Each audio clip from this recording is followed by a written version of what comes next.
doesn't. Hold on, here, I'll help you out. Sorry. Please don't mess up these ropes. These are the killer ropes.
Thanks. I bet you do. What's up, man? Good to see you.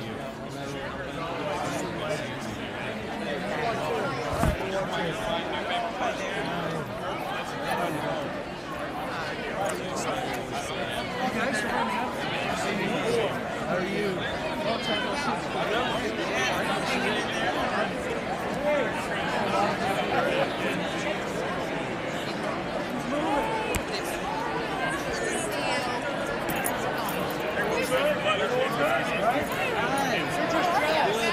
Sitting over here?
Here, what's up, man? How you doing?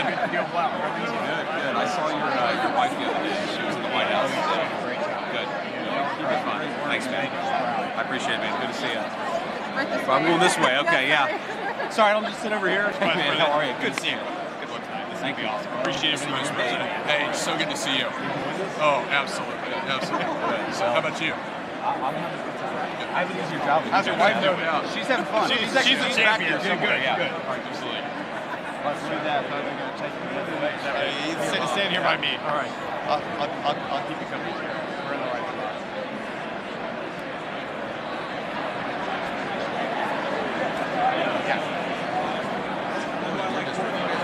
I think actually that's the only thing. I think it probably got people out of the line. But we're at the same time. Well, we could have coordinated, I guess, but man, this is, I gotta be honest with you, this is by the way, I think the speech is going to be great, but I don't know how you do this for 90 minutes. The hardest thing was doing it during Biden, when the speech was a stupid campaign speech. And I just lectured everybody.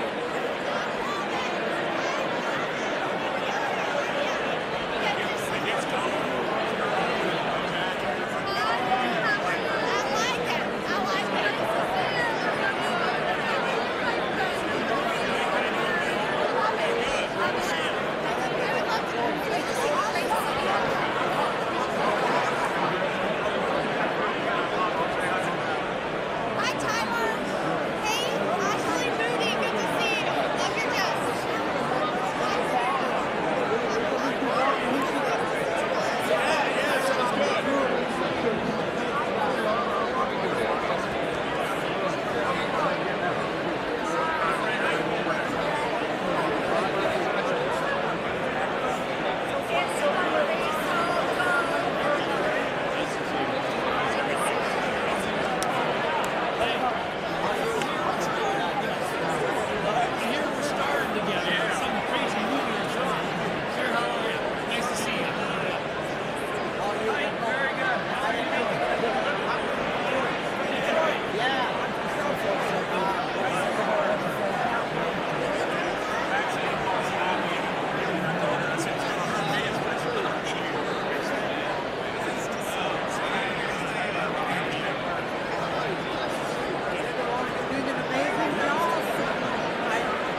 The joint session will come to order.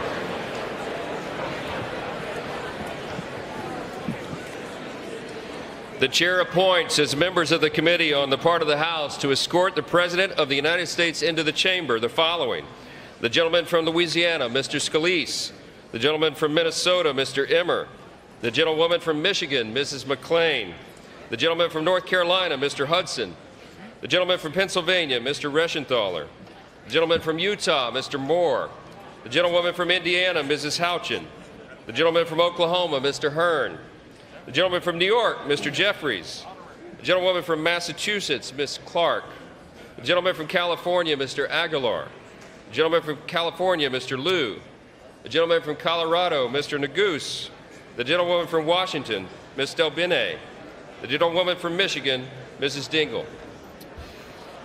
The President of the Senate, at the direction of that body, appoints the following senators as members of the committee on the part of the Senate to escort the President of the United States into the House chamber: the Senator from South Dakota, Mr. Thune; the Senator from Wyoming, Mr. Barrasso; the Senator from Arkansas, Mr. Cotton; the Senator from Oklahoma, Mr. Lankford; the Senator from West Virginia, Mrs. Capito; the Senator from South Carolina, Mr. Scott; the Senator from New York, Mr. Schumer; the Senator from Illinois, Mr. Durbin; the Senator from Minnesota, Ms. Klobuchar; the Senator from New Jersey, Mr. Booker; the Senator from Wisconsin, Ms. Baldwin. The members of the Escort Committee will exit the chamber through the lobby doors.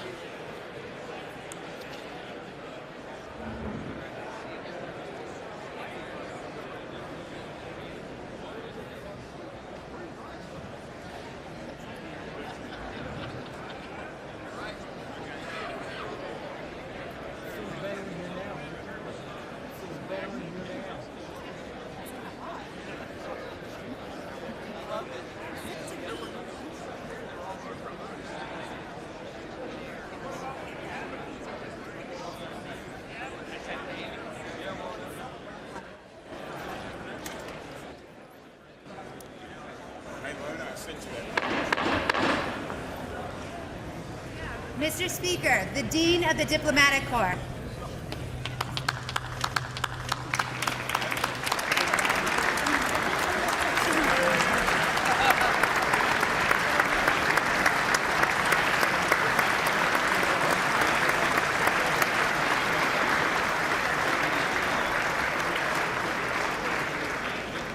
Mr. Speaker, Jonathan Jackson.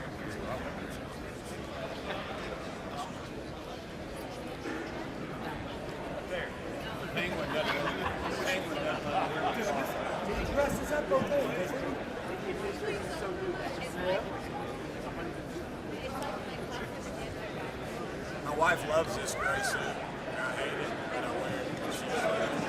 She'll see me on TV. I'm a blazer, man.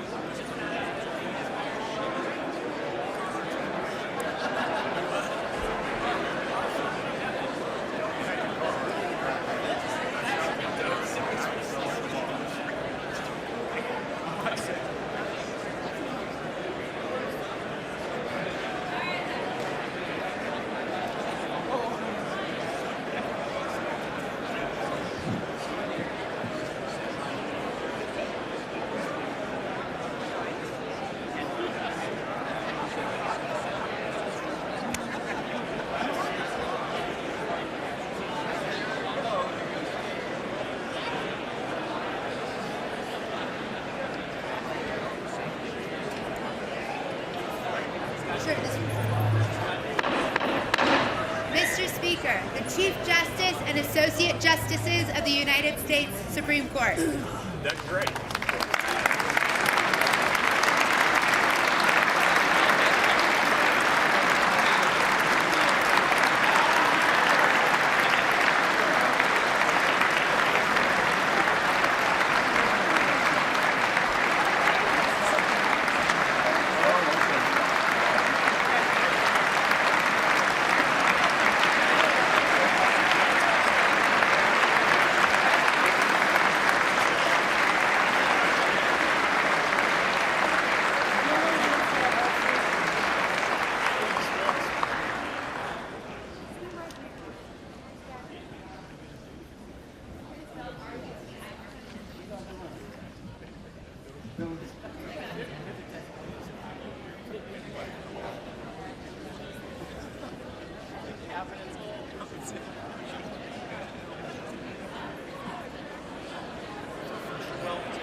enter the President's Cabinet.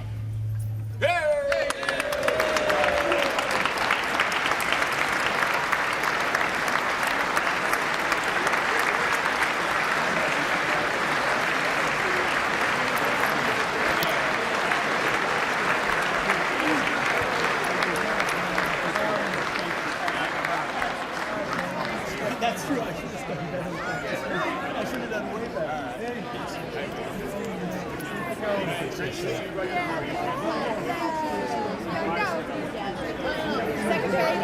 can't wait to connect with you. You have so much to talk. Yes.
Mr. Speaker, the President of the United States.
Thank you.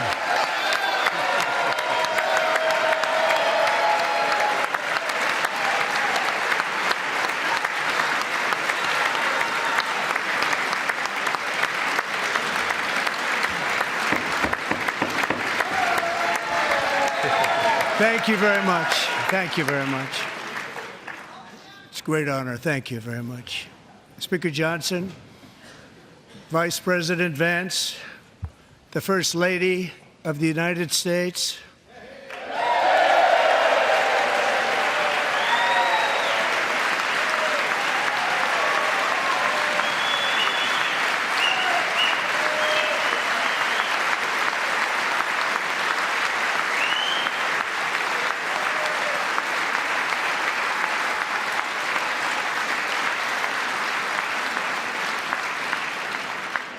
members of the United States Congress, thank you very much.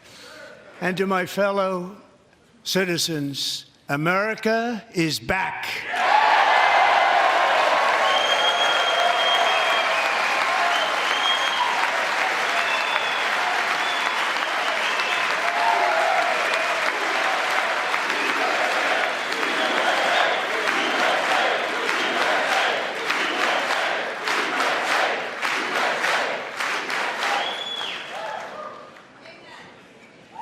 6 weeks ago, I stood beneath the dome of this Capitol and proclaimed the dawn of the golden age of America.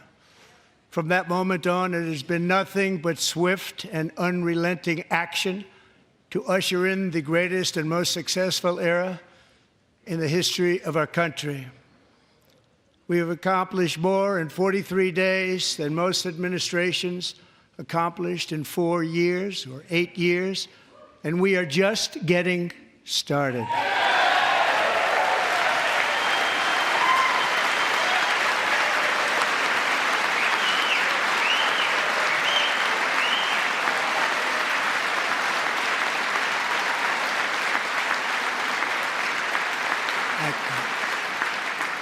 I return to this chamber tonight to report that America's momentum is back, our spirit is back, our pride is back, our confidence is back, and the American dream is surging bigger and better than ever before.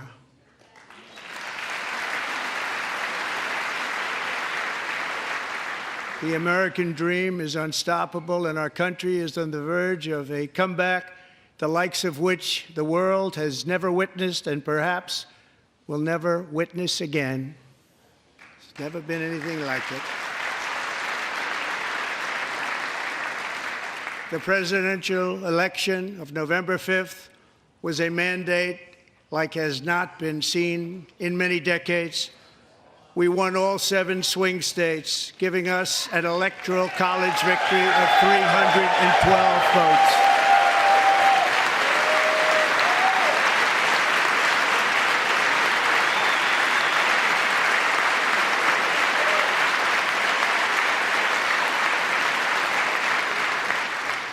We won the popular vote by big numbers and won counties in our country.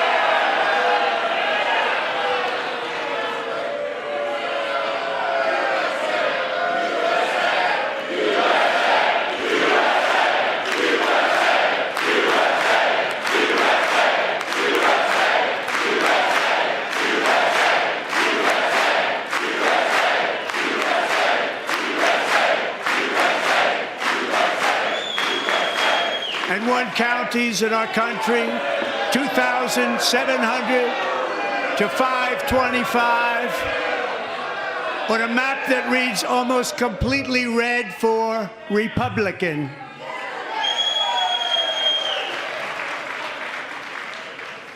Now, for the first time in modern history, more Americans believe that our country is headed in the right direction than the wrong direction. In fact, it's an astonishing record, 27-point swing, the most ever.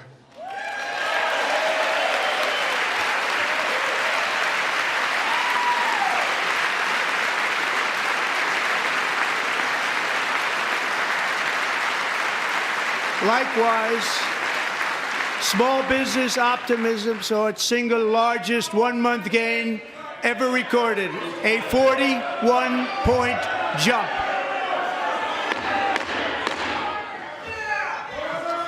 Members are directed to uphold and maintain decorum in the House and to cease any further disruptions. That's your warning.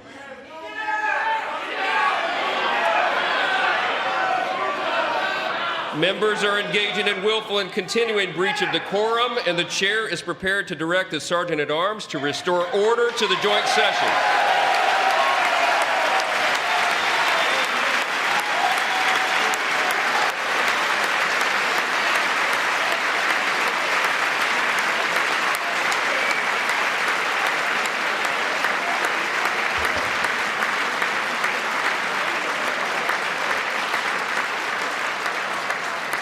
Mr. Green, take your seat. Take your seat, sir. Take your seat. Finding that members continue to engage in willful and concerted disruption of proper decorum, the chair now directs the Sergeant-at-Arms to restore order. Remove this gentleman from the chamber.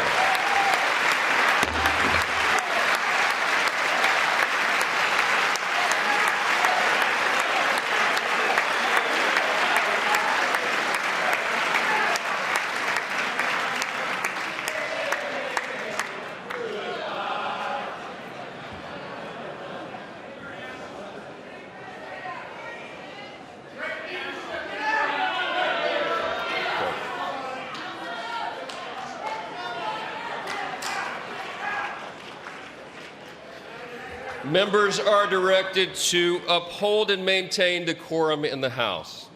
Mr. President, you continue. Thank you.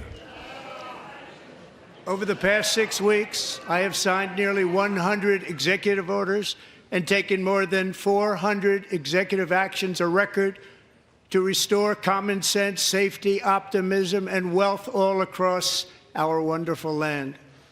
The people elected me to do the job, and I'm doing it.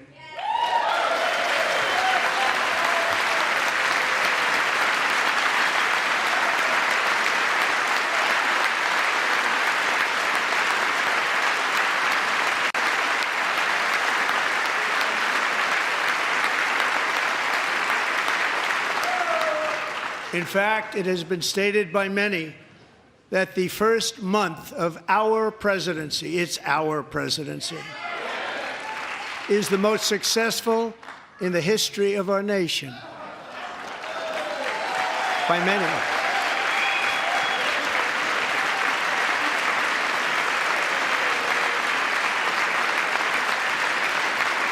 And what makes it even more impressive is that, do you know who number 2 is? George Washington. How about that? How about that? I don't know about that list, but we'll take it. Within hours of taking the oath of office, I declared a national emergency on our southern border, and I deployed the U.S. military and Border Patrol to repel the invasion of our country. And what a job they've done. As a result, illegal border crossings last month were by far the lowest ever recorded, ever.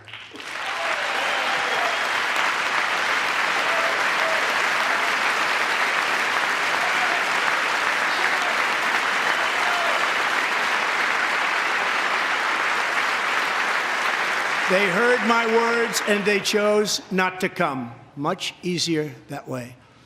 In comparison, under Joe Biden, the worst president in American history, there were hundreds of thousands of illegal crossings a month, and virtually all of them, including murderers, drug dealers, gang members, and people from mental institutions and insane asylums, were released into our country. Who would want to do that?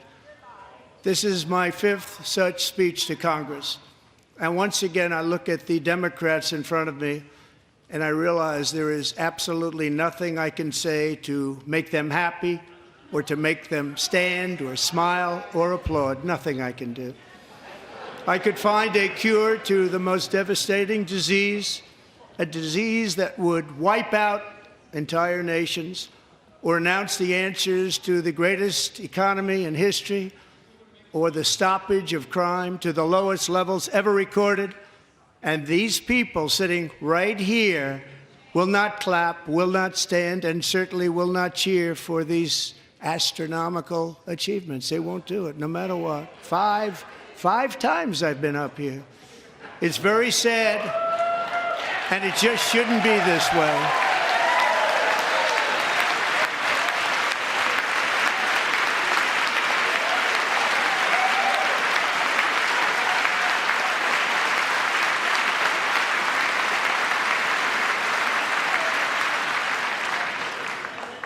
So Democrats sitting before me, for just this one night, why not join us in celebrating so many incredible wins for America?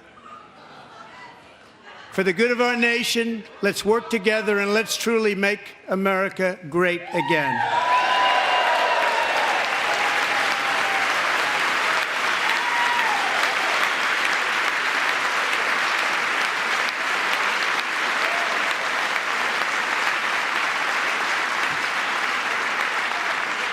Every day, my administration is fighting to deliver the change America needs to bring a future that America deserves, and we're doing it.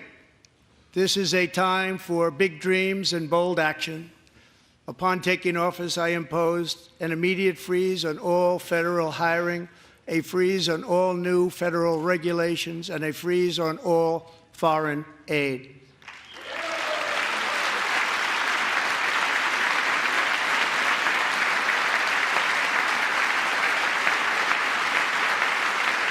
I terminated the ridiculous Green New Scam. I withdrew from the unfair Paris Climate Accord, which was costing us trillions of dollars that other countries were not paying. I withdrew from the corrupt World Health Organization.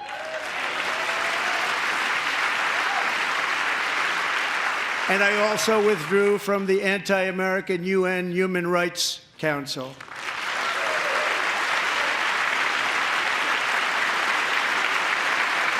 We ended all of Biden's environmental restrictions that were making our country far less safe and totally unaffordable. And importantly, we ended the last administration's insane electric vehicle mandate, saving our auto workers and companies from economic destruction.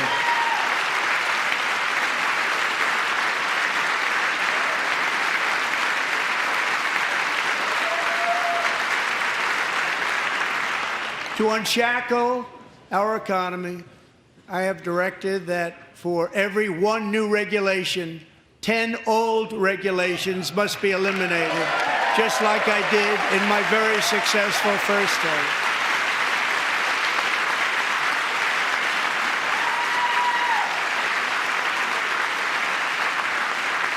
And in that first term, we set records on ending unnecessary rules and regulations like no other president had done before.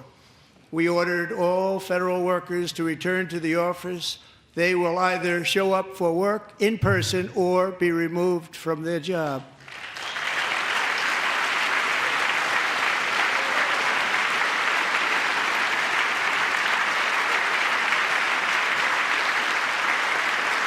And we have ended weaponized government where, as an example, a sitting president is allowed to viciously prosecute his political opponent, like me. How did that work out? Not too good. Not too good.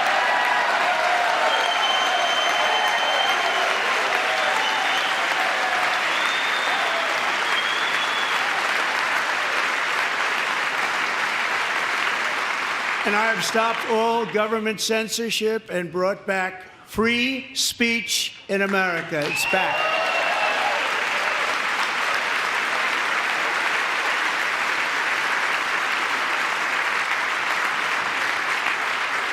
And 2 days ago, I signed an order making English the official language of the United States of America.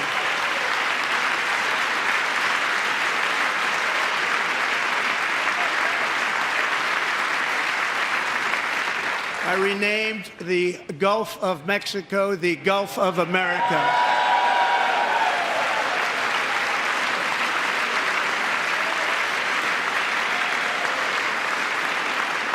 And likewise, I renamed, for a great president, William McKinley, Mount McKinley again. Beautiful Alaska. We love Alaska. We've ended the tyranny of so-called diversity, equity, and inclusion policies all across the entire federal government and indeed the private sector and our military. And our country will be woke no longer.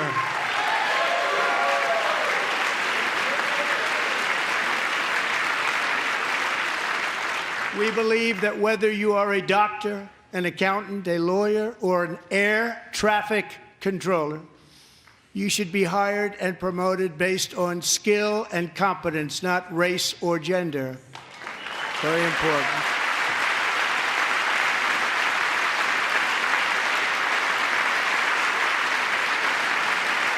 You should be hired based on merit. And the Supreme Court, in a brave and very powerful decision, has allowed us to do so. Thank you. Thank you very much. Thank you. We have removed the poison of critical race theory from our public schools, and I signed an order making it the official policy of the United States government that there are only two genders, male and female.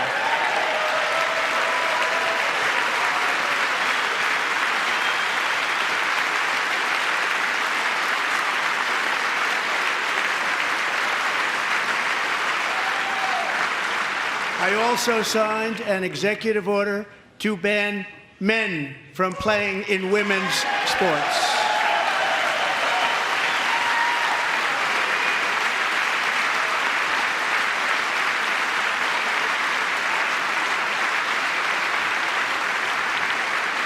Three years ago, Peyton McNabb was an all-star high school athlete, one of the best, preparing for a future in college sports. But when her girls' volleyball match was invaded by a male, he smashed the ball so hard in Peyton's face, causing traumatic brain injury, partially paralyzing her right side and ending her athletic career. It was a shot like she's never seen before. She's never seen anything like it. Peyton is here tonight in the gallery, and Peyton, from now on, schools will kick the men off the girls' team, or they will lose all federal funding.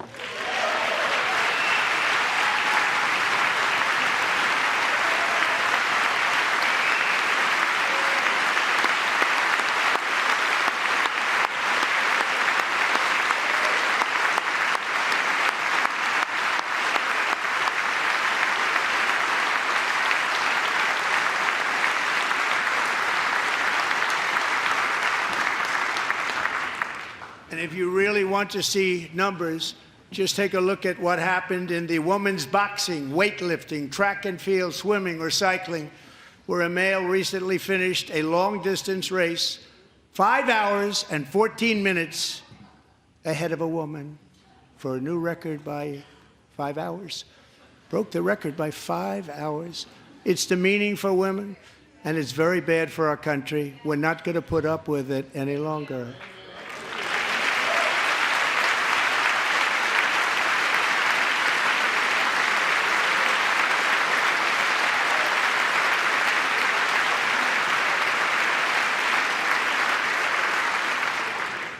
What I have just described is only a small fraction of the common sense revolution that is now, because of us, sweeping the entire world.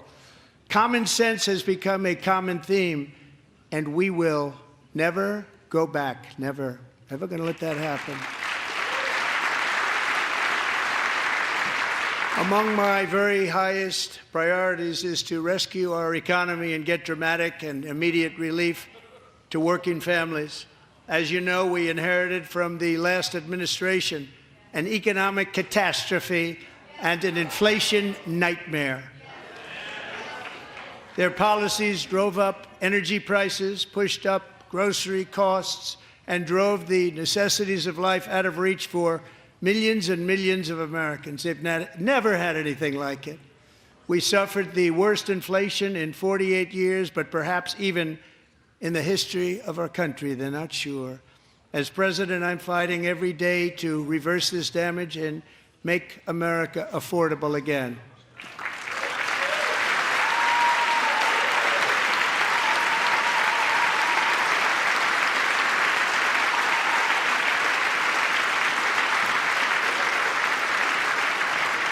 Joe Biden especially let the price of eggs get out of control. The egg price is out of control, and we're working hard to get it back down. Secretary, do a good job on that. You inherited a total mess from the previous administration. Do a good job.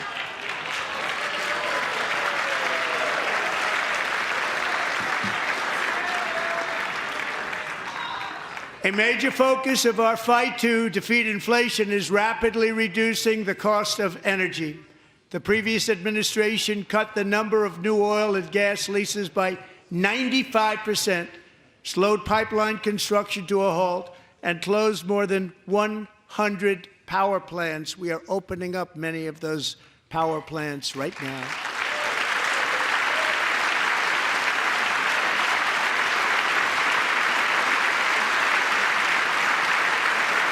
And frankly, we have never seen anything like it. That's why on my first day in office, I declared a national energy emergency. As you've heard me say many times, we have more liquid gold under our feet than any nation on earth, and by far. And now I fully authorize the most talented team ever assembled to go and get it. It's called Drill, Baby, Drill.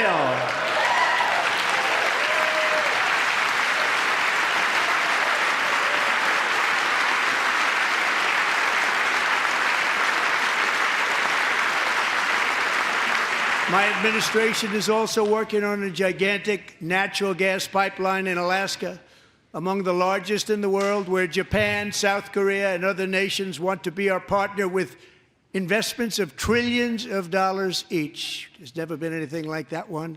It will be truly spectacular. It's all set to go. The permitting is gotten. And later this week, I will also take historic action to dramatically expand production of critical minerals and rare earths here in the USA.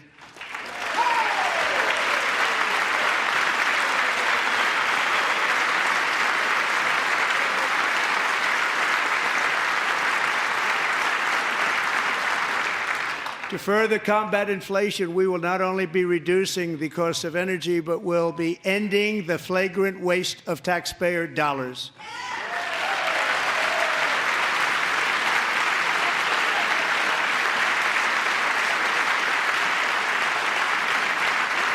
And to that end, I have created the brand new Department of Government Efficiency, DOGE. Perhaps you've heard of it. Perhaps.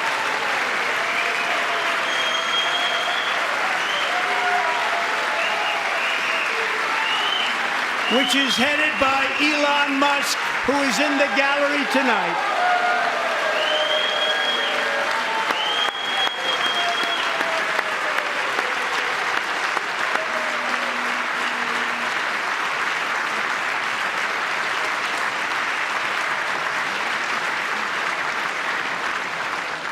Thank you, Elon. He's working very hard. He didn't need this. He didn't need this. Thank you very much. We appreciate it. Everybody here, even this side, appreciates it, I believe. They just don't want to admit that. Just listen to some of the appalling waste we have already identified. $22 billion from HHS to provide free housing and cars for illegal aliens. $45 million for diversity, equity, and inclusion scholarships in Burma.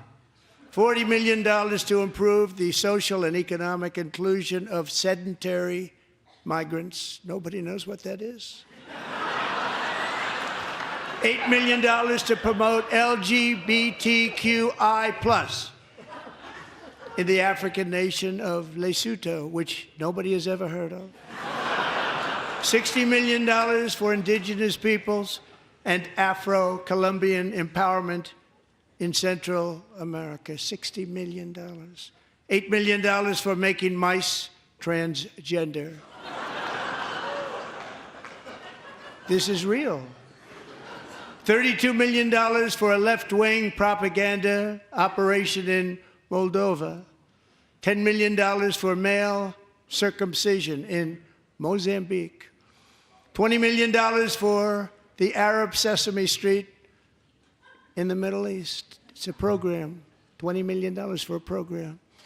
$1.9 billion to recently created Decarbonization of Homes Committee, headed up, and we know she's involved. Just at the last moment, the money was passed over by a woman named Stacey Abrams. Have you ever heard of her? A $3.5 million consulting contract for lavish fish monitoring. $1.5 million for voter confidence in Liberia. $14 million for social cohesion in Mali. $59 million for illegal alien hotel rooms in New York City. He's a real estate developer. He's done very well. $250,000 to increase vegan local climate action innovation in Zambia. $42 million for social and behavior change in Uganda. $14 million for improving public procurement in Serbia. $47 million for improving learning outcomes in Asia. Asia's doing very well with learning. We know what we're doing. We should use it ourselves. And $101 million for DEI contracts at the Department of Education, the most ever paid, nothing even like it. Under the Trump administration, all of these scams, and they're far worse, but I didn't think it was appropriate to talk about them. They're so bad.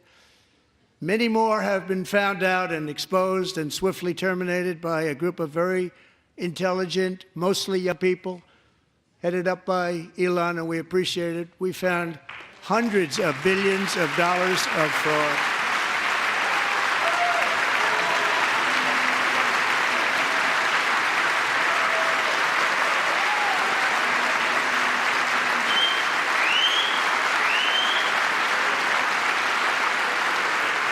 And we've taken back the money and reduced our debt to fight inflation and other things. Taken back a lot of that money. We got it just in time. This is just the beginning. The Government Accountability Office, a federal government office, has estimated annual fraud of over $500 billion in our nation, and we are working very hard to stop it. We're going to. We're also identifying shocking levels of incompetence and probable fraud in the Social Security program for our seniors, and that our seniors and people that we love rely on. Believe it or not, government databases list 4.7 million Social Security members from people aged 100 to 109 years old. It lists 3.6 million people from ages 110 to 119. I don't know any of them. I know some people that are rather elderly, but not quite that elderly. 3.47 million people from ages 120 to 129. 3.9 million people from ages 130 to 139. 3.5 million people from ages 140 to 149. And money is being paid to many of them, and we're searching right now. In fact, Pam, good luck. Good luck. You're going to find it. But a lot of money is paid out to people because it just keeps getting paid, and nobody does, and it really hurts Social Security and hurts our country. 1.3 million people from ages 150 to 159, and over 130,000 people, according to the Social Security databases, are age over 160 years old. We have a healthier country than I thought, Bobby.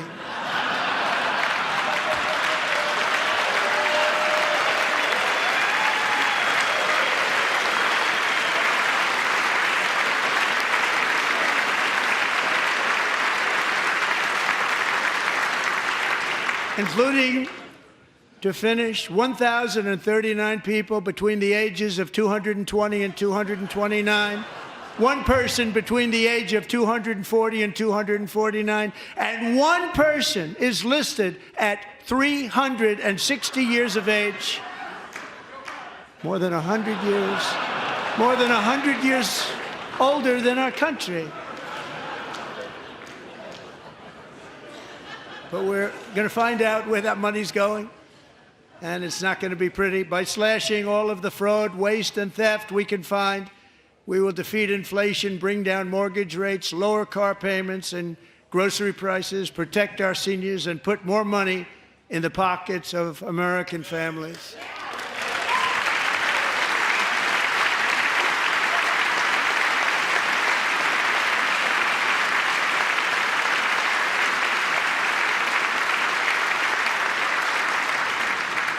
And today, interest rates took a beautiful drop, big, beautiful drop. It's about time. And in the near future, I want to do what has not been done in 24 years, balance the federal budget. We're going to balance it.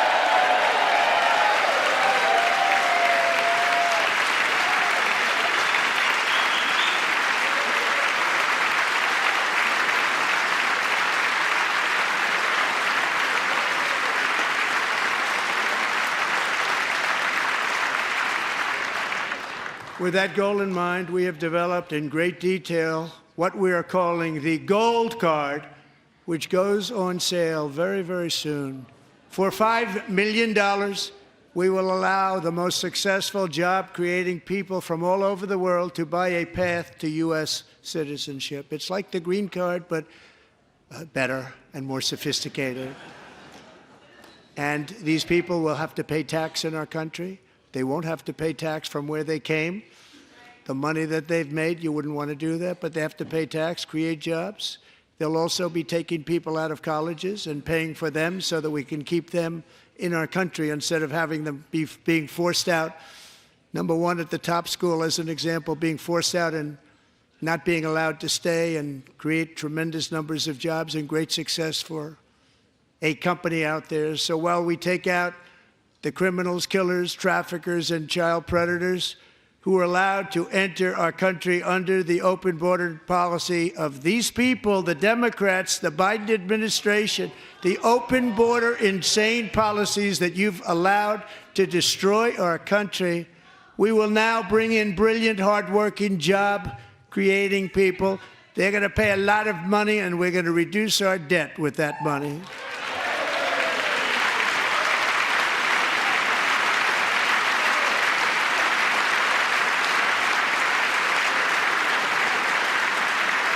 Americans have given us a mandate for bold and profound change. For nearly 100 years, the federal bureaucracy has grown until it has crushed our freedoms, ballooned our deficits, and held back America's potential in every possible way.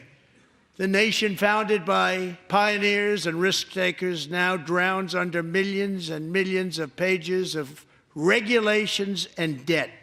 Approvals that should take 10 days to get instead take 10 years, 15 years, and even 20 years before you're rejected. Meanwhile, we have hundreds of thousands of federal workers who have not been showing up to work. My administration will reclaim power from this unaccountable bureaucracy, and we will restore true democracy to America again.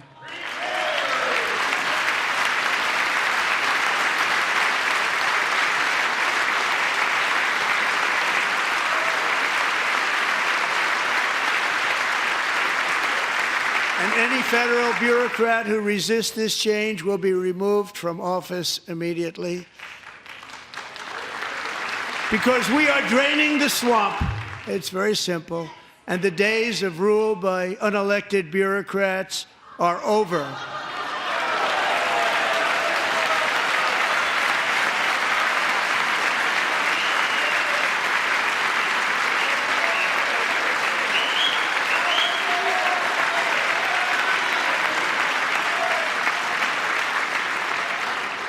And the next phase of our plan to deliver the greatest economy in history is for this Congress to pass tax cuts for everybody. They're in there. They're waiting for you to vote.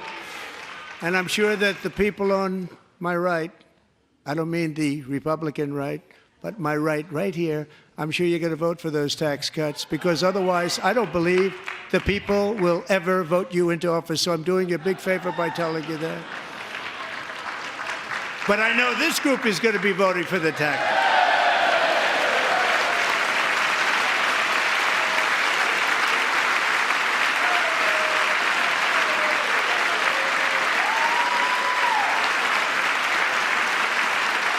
Thank you. It's a very, very big part of our plan. We had tremendous success in our first term with it. A very big part of our plan. We're seeking permanent income tax cuts all across the board. And to get urgently needed relief to Americans hit especially hard by inflation, I'm calling for no tax on tips, no tax on overtime, and no tax on Social Security benefits for our great seniors.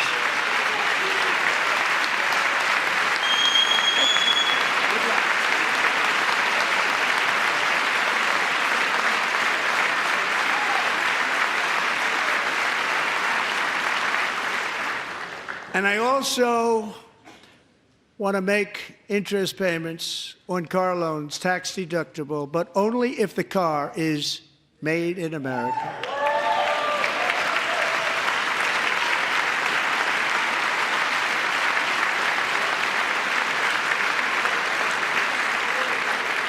And by the way, we're going to have growth in the auto industry like nobody's ever seen. Plants are opening up all over the place. Deals are being made. Never seen. That's a combination of the election win and tariffs. It's a beautiful word, isn't it? That, along with our other policies, will allow our auto industry to absolutely boom. It's going to boom. Spoke to the majors today, all three, the top people, and they're so excited. In fact, already numerous car companies have announced that they will be building massive automobile plants in America, with Honda just announcing a new plant in Indiana, one of the largest anywhere in the world.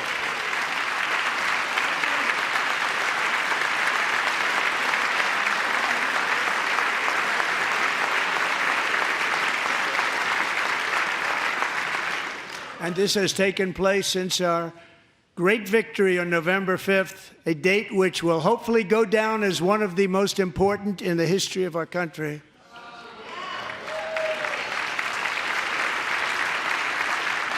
In addition, as part of our tax cuts, we want to cut taxes on domestic production and all manufacturing. And just as we did before, we will provide 100% expensing. It will be retroactive to January 20th, 2025. And it was one of the main reasons why our tax cuts were so successful in our first term, giving us the most successful economy in the history of our country. First term. We had a great first term.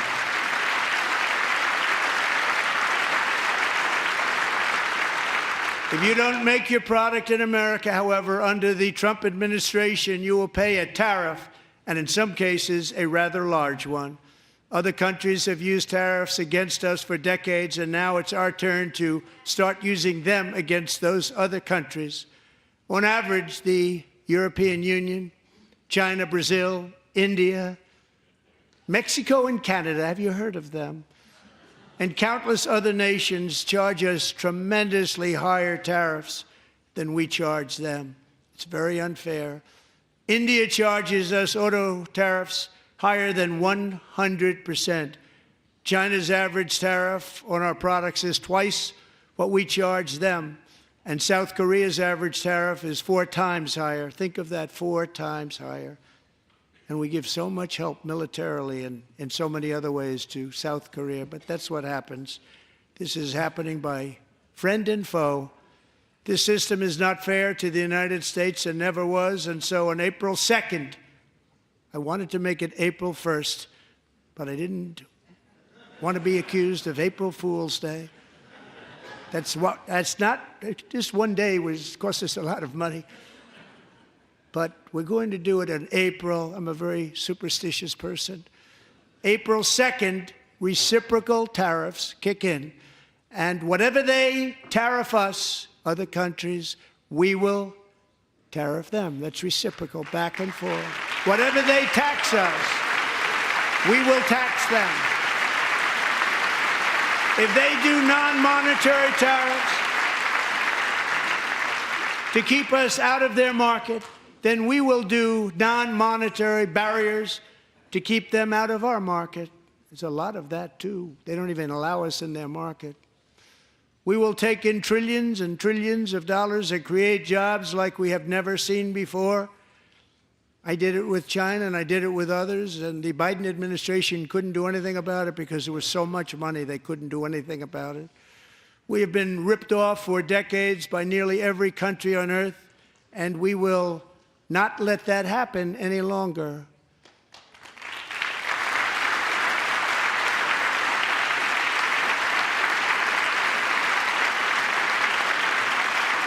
Much has been said over the last 3 months about Mexico and Canada, but we have very large deficits with both of them. But even more importantly, they've allowed fentanyl to come into our country at levels never seen before, killing hundreds of thousands of our citizens and many very young, beautiful people, destroying families. Nobody's ever seen anything like it.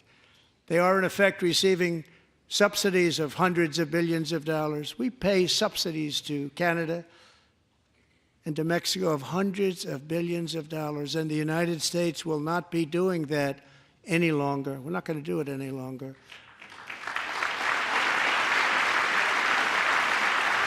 Thanks to our America First policies we're putting into place, we have had $1.7 trillion of new investment in America in just the past few weeks. The combination of the election and our economic policies that people of SoftBank, one of the most brilliant anywhere in the world, announced a $200 billion investment. OpenAI and Oracle, Larry Ellison, announced $500 billion investment, which they wouldn't have done if Kamala had won. Apple announced $500 billion investment. Tim Cook called me. He said, I cannot spend it fast enough. It's going to be much higher than that, I believe. They'll be building their plants here instead of in China. And just yesterday, Taiwan Semiconductor, the biggest in the world, most powerful in the world, has a tremendous amount, 97% of the market, announced a $165 billion investment to build the most powerful chips on earth right here in the USA.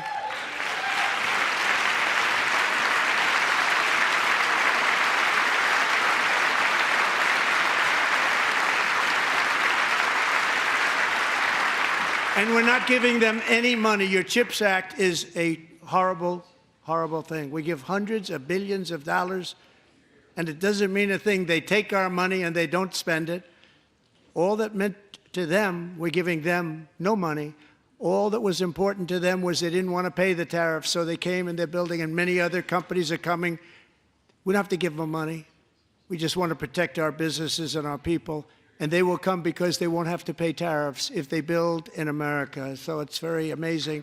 You should get rid of the CHIP Act, and whatever's left over, Mr. Speaker, you should use it to reduce debt or any other reason you want to.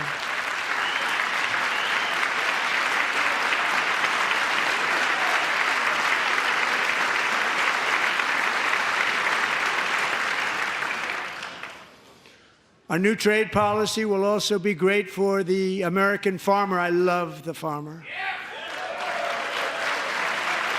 Who will now be selling into our home market, the USA, because nobody is going to be able to compete with you. Because there's goods that come in from other countries and companies, they're really in a bad position in so many different ways. They're uninspected. They may be very dirty and disgusting, and they come in and they pour in, and they hurt our American farmers. The tariffs will go on agricultural product coming into America, and our farmers, starting on April 2nd, it may be a little bit of an adjustment period. We had that before when I made the deal with China, $50 billion of purchases, and I said, just bear with me, and they did. They did. Probably have to bear with me again, and this will be even better. That was great. The problem with it was that Biden didn't enforce it. He didn't enforce it. $50 billion of purchases, and we were doing great, but Biden did not enforce it, and it hurt our farmers. But our farmers are going to have a field day right now. So to our farmers, have a lot of fun. I love you too. I love you too. It's all going to happen.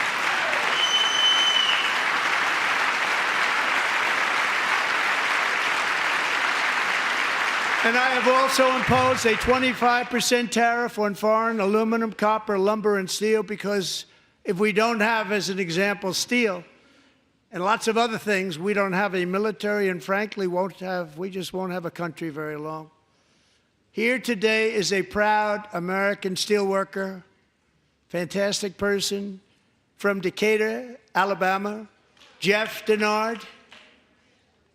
Has been working at the same steel plant for 27 years in a job that has allowed him to serve as the captain of his local volunteer fire department, raise 7 children with his beautiful wife, Nicole, and over the years provide a loving home for more than 40 foster children.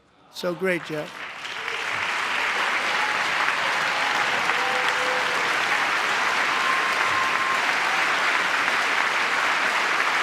Thank you, Jeff.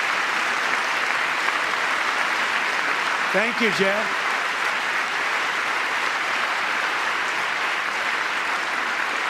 Stories like Jeff's remind us that tariffs are not just about protecting American jobs. They're about protecting the soul of our country. Tariffs are about making America rich again and making America great again, and it's happening, and it will happen rather quickly. There'll be a little disturbance, but we're okay with that. It won't be much. No, you're not. Oh. And look where Biden took us, very low, the lowest we've ever been. Jeff, I want to thank you very much. And I also want to recognize another person who has devoted herself to foster care community. She works so hard on it. A very loving person, our magnificent First Lady of the United States.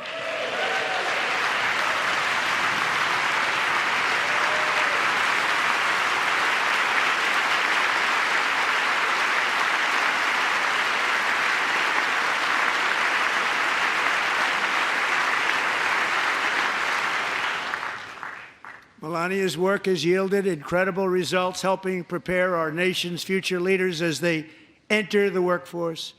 Our First Lady is joined by 2 impressive young women, very impressive. Haley Ferguson, who benefited from the First Lady's Fostering the Future initiative and is poised to complete her education and become a teacher. And Elliston Berry, who became a victim of an illicit deepfake image produced by a peer. With Elliston's help, the Senate just passed the Take It Down Act, and this is so important. Thank you very much, John. John Thune, thank you. Stand up, John. Thank you, John.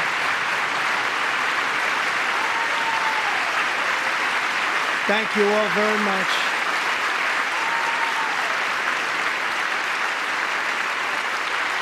Thank you. And thank you to John Thune and the Senate. Great job. To criminalize the publication of such images online is a terrible, terrible thing. And once it passes the House, I look forward to signing that bill into law. Thank you. And I'm going to use that bill for myself, too, if you don't mind. Because nobody gets treated worse than I do online. Nobody. That's great. Thank you very much to the Senate. Thank you. But if we truly care about protecting Americans' children, no step is more crucial than securing America's borders. Over the past 4 years, 21 million people poured into the United States. Many of them were murderers, human traffickers, gang members, and other criminals from the streets of dangerous cities all throughout the world.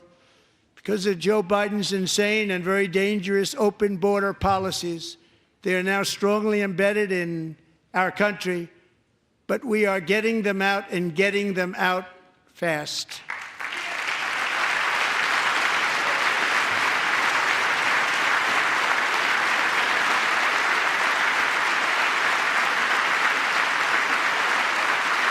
And I want to thank Tom Homan and Christy. I want to thank you and Paul of Border Patrol. I want to thank you. What a job they've all done. Everybody, Border Patrol, ICE, law enforcement in general is incredible. We have to take care of our law enforcement. Have to.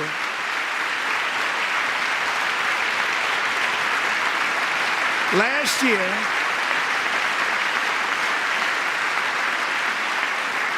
a brilliant 22-year-old nursing student named Laken Riley, the best in her class, admired by everybody, went out for a jog on the campus of the University of Georgia. That morning, Laken was viciously attacked, assaulted, beaten, brutalized, and horrifically murdered. Laken was stolen from us by a savage illegal alien gang member who was arrested while trespassing across Biden's open southern border and then set loose into the United States under the heartless policies of that failed administration. It was indeed a failed administration. He had then been arrested and released in a Democrat-run sanctuary city, a disaster, before ending the life of this beautiful young angel. With us this evening are Laken's beloved mother, Allison, and her sister, Lauren.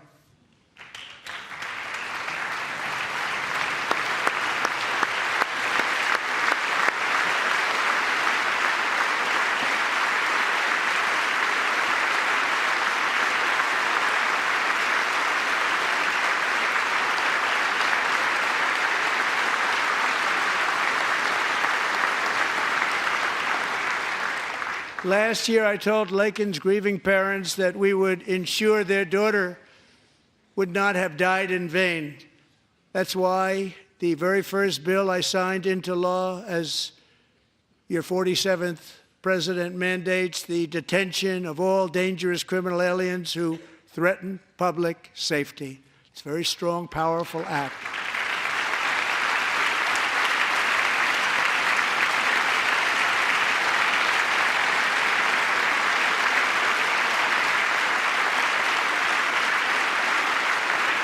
It's called the Laken-Riley Act. So Allison and Lauren, America will never, ever forget our beautiful Laken Hope Riley.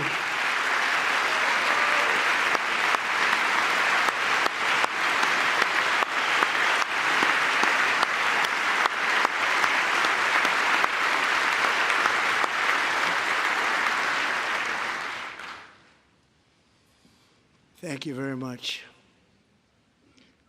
Since taking office, my administration has launched the most sweeping border and immigration crackdown in American history, and we quickly achieved the lowest numbers of illegal border crossers ever recorded. Thank you.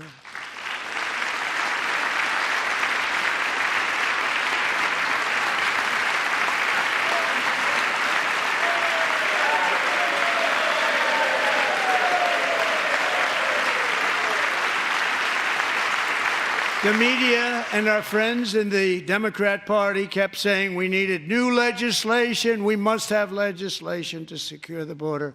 But it turned out that all we really needed was a new president.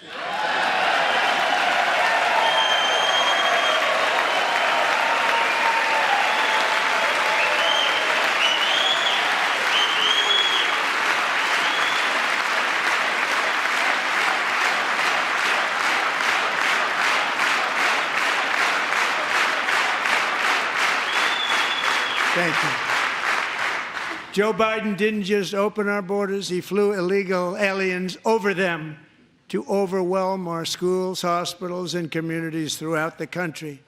Entire towns like Aurora, Colorado, and Springfield, Ohio, buckled under the weight of the migrant occupation and corruption like nobody's ever seen before. Beautiful towns destroyed. Now, just as I promised in my inaugural address, we are achieving the great liberation of America.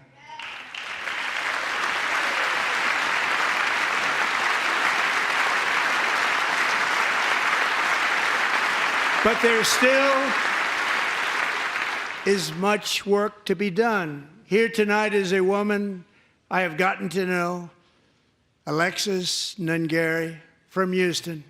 Wonderful woman. Last June, Alexis's 12-year-old daughter, her precious Jocelyn, walked to a nearby convenience store. She was kidnapped, tied up, assaulted for 2 hours under a bridge, and horrifically murdered. Arrested and charged with this heinous crime are 2 illegal alien monsters from Venezuela, released into America by the last administration through their ridiculous open border. The death of this beautiful 12-year-old girl and the agony of her mother and family touched our entire nation greatly. Alexis, I promised that we would always remember your daughter, your magnificent daughter, and earlier tonight, I signed an order keeping my word to you. One thing I have learned about Jocelyn is that she loved animals so much. She loved nature.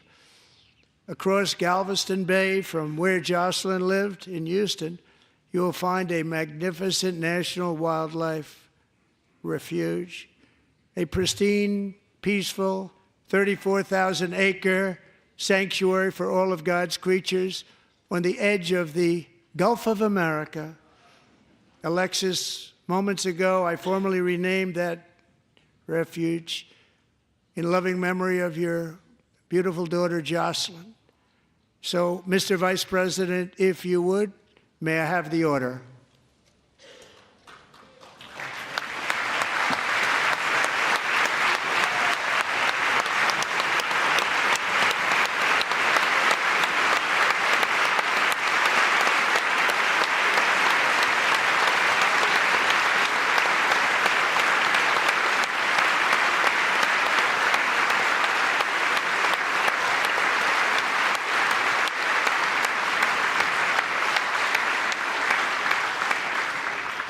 Thank you very much. All 3 savages charged with Jocelyn and Lakin's murders were members of the Venezuelan prison gang, the toughest gang, they say, in the world, known as Tren de Aragua. 2 weeks ago, I officially designated this gang, along with MS-13 and the bloodthirsty Mexican drug cartels, as foreign terrorist organizations.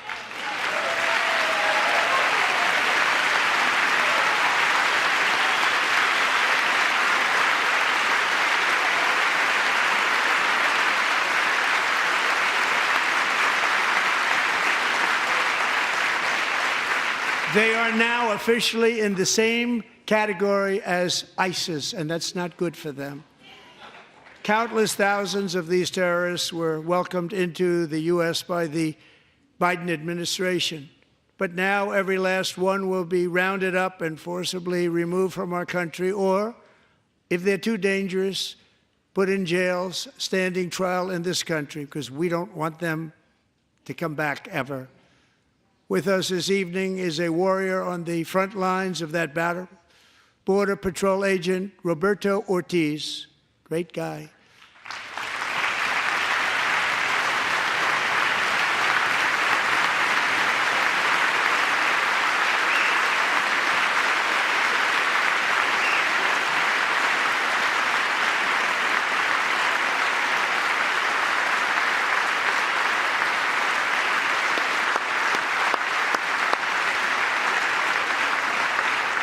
In January, Roberto and another agent were patrolling by the Rio Grande near an area known as Cartel Island. Doesn't sound too nice to me. When heavily armed gunmen started shooting at them. Roberto saw that his partner was totally exposed, at great danger, and he leapt into action, returning fire and providing crucial seconds for his fellow agent to seek safety, just barely. I have some of the prints of that event, and it was not good. Agent Ortiz, we salute you for your great courage and for your line of fire that you took and for the bravery that you showed. We honor you, and we will always honor you. Thank you, Roberto, very much.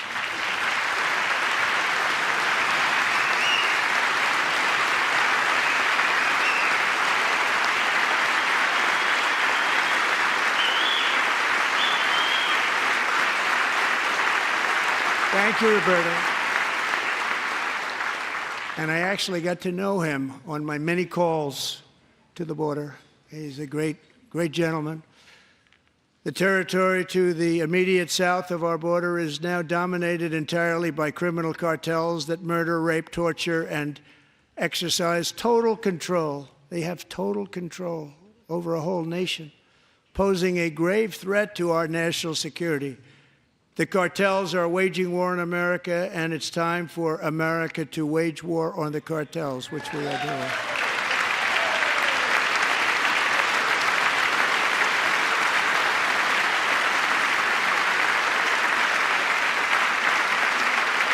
Five nights ago, Mexican authorities, because of our tariff policies being imposed on them, think of this, handed over to us 29 of the biggest cartel leaders in their country. That has never happened before. They want to make us happy. First time ever. But we need Mexico and Canada to do much more than they've done, and they have to stop the fentanyl and drugs pouring into the USA. They're going to stop it. I have sent Congress a detailed funding request laying out exactly how we will eliminate these threats to protect our homeland and complete the largest deportation operation in American history, larger even than current record holder, President Dwight D. Eisenhower, a moderate man, but someone who believed very strongly in borders. Americans expect Congress to send me this funding without delay so I can sign it into law. So, Mr. Speaker, John Thune, both of you, I hope you're going to be able to do that, Mr. Speaker. Thank you. Mr. Leader, thank you. Thank you very much. And let's get it to me. I'll sign it so fast, you won't even believe it.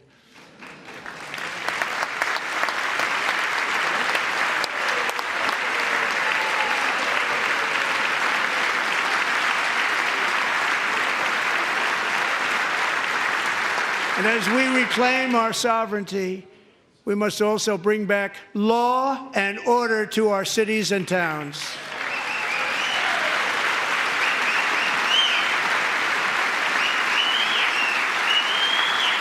In recent years, our justice system has been turned upside down by radical left lunatics. Many jurisdictions virtually ceased enforcing the law against dangerous repeat offenders while weaponizing law enforcement against political opponents like me. My administration has acted swiftly and decisively to restore fair, equal, and impartial justice under the constitutional rule of law, starting at the FBI and the DOJ. Pam, good luck. Cash, wherever you may be, good luck. Good luck. Pam Bondi.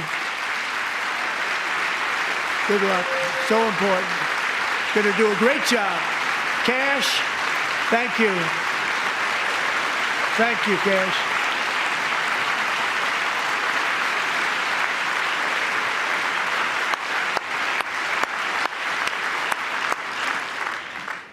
They've already started very strong. They're going to do a fantastic job. You're going to be very proud of them. We're also once again giving our police officers the support, protection, and respect they so dearly deserve. They have to get it. They have such a hard, dangerous job, but we're going to make it less dangerous. The problem is the bad guys don't respect the law, but they're starting to respect it, and they soon will respect it.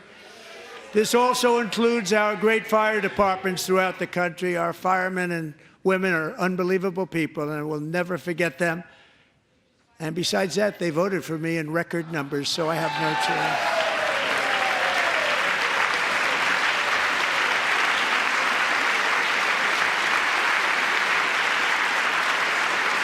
1 year ago this month, 31-year-old New York police officer Jonathan Diller, unbelievably wonderful person and a great officer, was gunned down at a traffic stop on Long Island. I went to his funeral.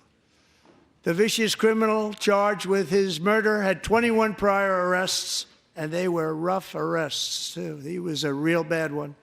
The thug in the seat next to him had 14 prior arrests and went by the name of Killer. He was Killer. He killed other people, they say, a lot of them. I attended Officer Diller's service, and when I met his wife and one-year-old son, Ryan, it was very inspirational, actually. His widow's name is Stephanie, and she is here tonight. Stephanie, thank you very much, Stephanie. Thank you very much.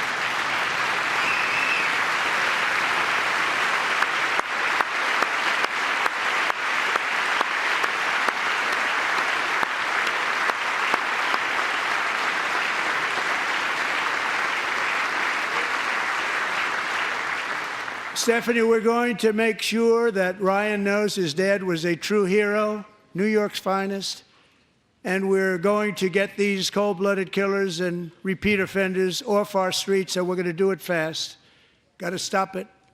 They get out with 28 arrests. They push people into subway trains. They hit people over the head, back of the head with baseball bats. We got to get them out of here. I've already signed an executive order requiring a mandatory death penalty for anyone who murders a police officer, and tonight I'm asking Congress to pass that policy into permanent law.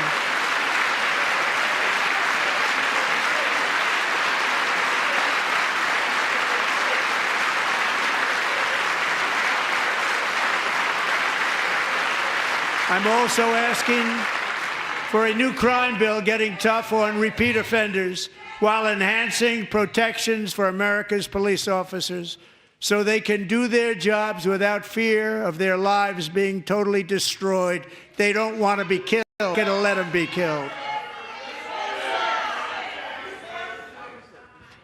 Joining us in the gallery tonight is a young man who truly loves our police.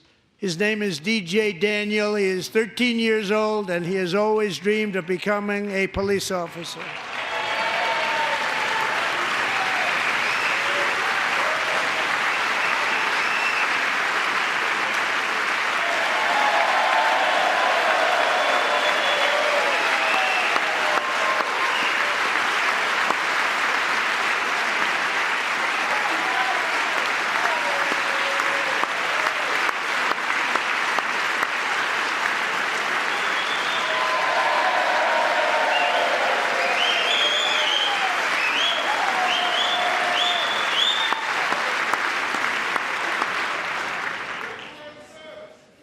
But in 2018, DJ was diagnosed with brain cancer.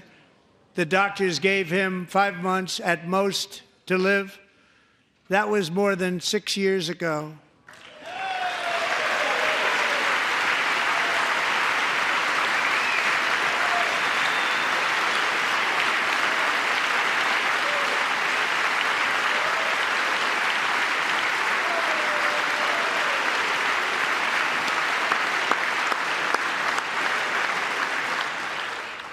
Since that time, DJ and his dad have been on a quest to make his dream come true, and DJ has been sworn in as an honorary law enforcement officer, actually a number of times. The police love him, the police departments love him.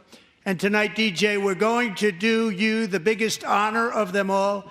I am asking our new Secret Service Director, Sean Curran, to officially make you an agent of the United States Secret Service.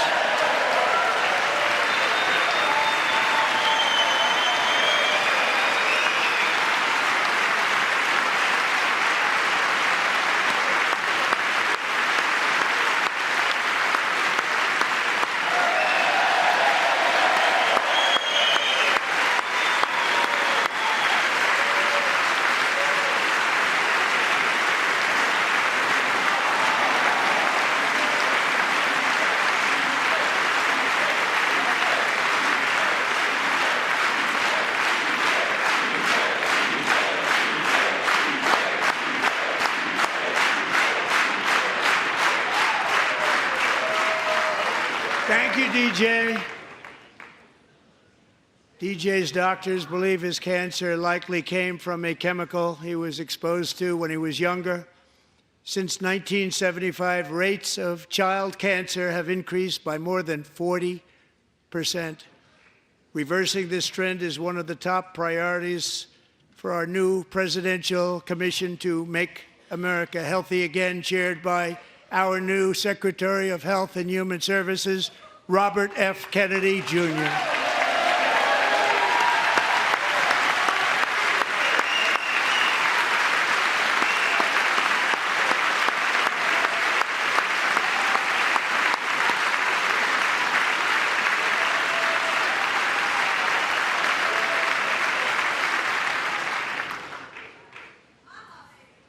With the name Kennedy, you would have thought everybody over here would have been cheering.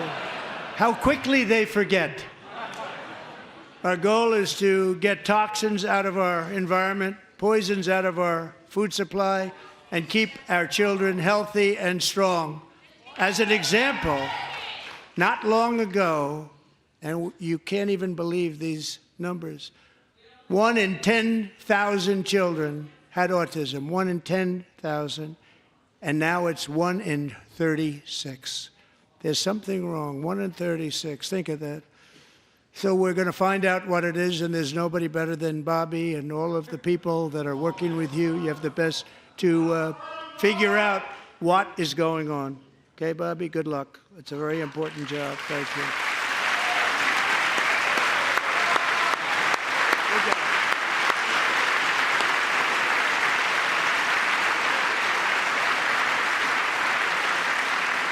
Thank you. My administration is also working to protect our children from toxic ideologies in our schools.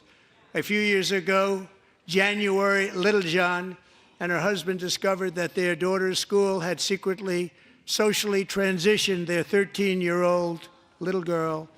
Teachers and administrators conspired to deceive January and her husband while encouraging her daughter to use a new name and pronouns. They, them pronoun, actually, all without telling January, who is here tonight and is now a courageous advocate against this form of child abuse. January, thank you. Thank you. Thank you very much.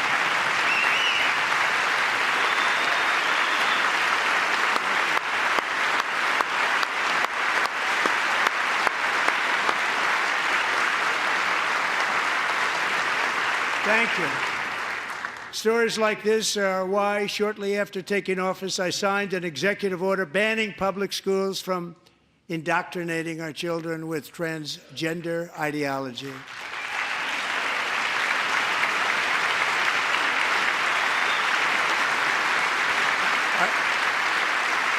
I also signed an order to cut off all taxpayer funding to any institution that engages in the sexual mutilation of our youth.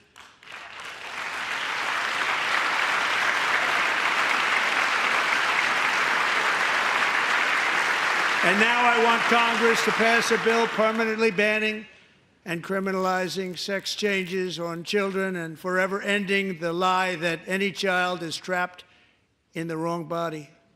This is a big lie.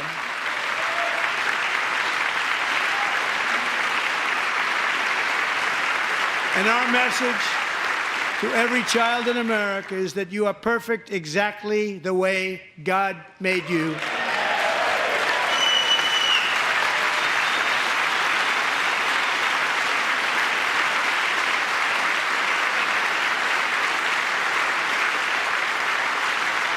Because we're getting wokeness out of our schools and out of our military, and it's already out, and it's out of our society. We don't want it. Wokeness is trouble. Wokeness is bad. It's gone. It's gone. And we feel so much better for it, don't we? Don't we feel better? Our service members won't be activists and ideologues. They will be fighters and warriors. They will fight for our country. And Pete, congratulations. Secretary of Defense, congratulations.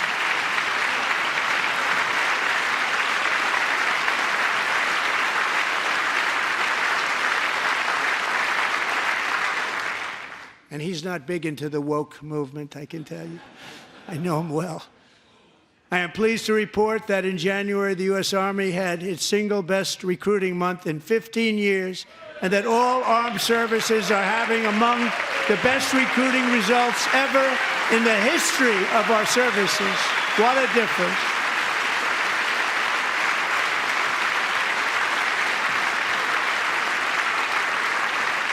And you know, it was just a few months ago where the results were exactly the opposite. We couldn't recruit anywhere. We couldn't recruit. Now we're having the best results just about that we've ever had. What a tremendous turnaround. It's really a beautiful thing to see. People love our country again. It's very simple. They love our country, and they love being in our military again. So it's a great thing, and thank you very much. Great job. Thank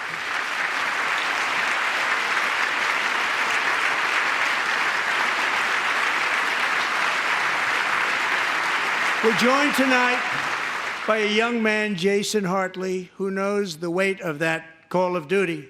Jason's father, grandfather, and great-grandfather all wore the uniform. Jason tragically lost his dad, who was also a Los Angeles County Sheriff's deputy when he was just a boy, and now he wants to carry on the family legacy of service. Jason is a senior in high school, a 6-letter varsity athlete, a really good athlete, they say, a brilliant student with a 4.46, that's good, GPA. And his greatest dream is to attend the U.S. Military Academy at West Point.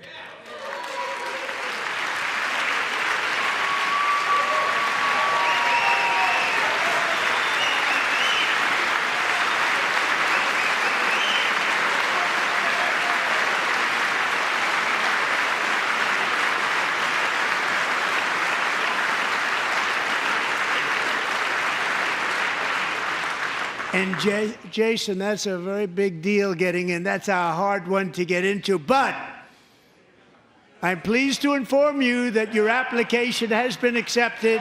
You will soon be joining the Corps of Cadets.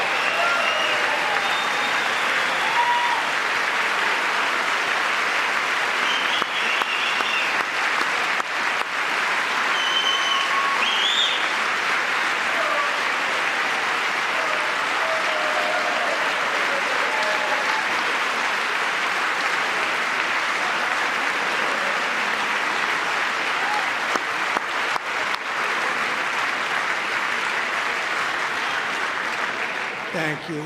Jason, you're going to be on the long gray line, Jason. As Commander-in-Chief, my focus is on building the most powerful military of the future.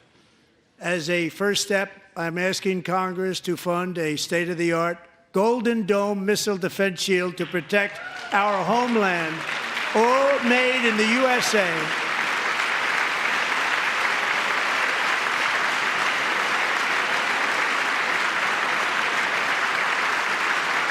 And Ronald Reagan wanted to do it long ago, but the technology just wasn't there, not even close. But now we have the technology. It's incredible, actually. And other places, they have it. Israel has it. Other places have it. And the United States should have it too, right, Tim, right?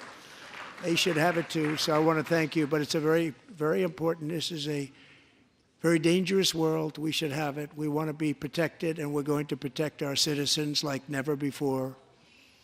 To boost our defense industrial base, we are also going to resurrect the American shipbuilding industry, including commercial shipbuilding and military shipbuilding.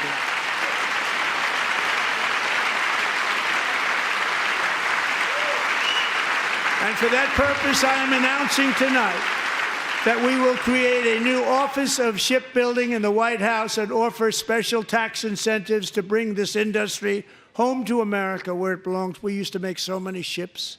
We don't make them anymore very much, but we're going to make them very fast, very soon. It will have a huge impact. To further enhance our national security, my administration will be reclaiming the Panama Canal, and we've already started doing it.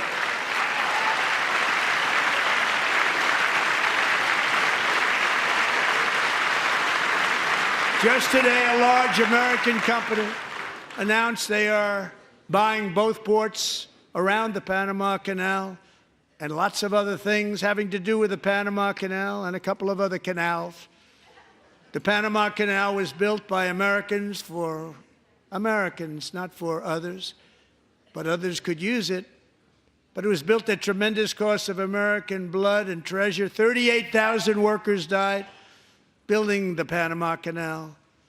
They died of malaria. They died of snake bites and mosquitoes. Not a nice place to work. They paid them very highly to go there, knowing there was a 25% chance that they would die. The most expensive project also that was ever built in our country's history, if you bring it up to modern day costs. It was given away by the Carter administration for $1, but that agreement has been violated very severely. We didn't give it to China. We gave it to Panama, and we're taking it back.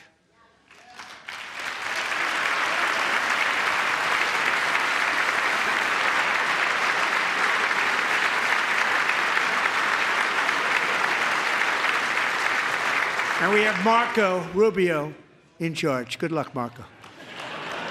Now, we know who to blame if anything goes wrong. Marco's been amazing, and he's going to do a great job. Think of it. He got 100 votes. You know, he was approved with actually 99, but the 100th was this gentleman, and I feel very certain. So let's assume he got 100 votes. And I'm either very, very happy about that or I'm very concerned about it. But he's already proven. I mean, he's a great gentleman. He's respected by everybody, and we appreciate you voting for Marco. He's going to do a fantastic job. Thank you. Thank you. He's doing a great job. Great job. And I also have a message tonight for the incredible people of Greenland. We strongly support your right to determine your own future. And if you choose, we welcome you into the United States of America. We need Greenland for national security and even international security, and we're working with everybody involved to try and get it. But we need it really for international world security, and I think we're going to get it. One way or the other, we're going to get it. We will keep you safe. We will make you rich, and together we will take Greenland to heights like you have never thought possible before.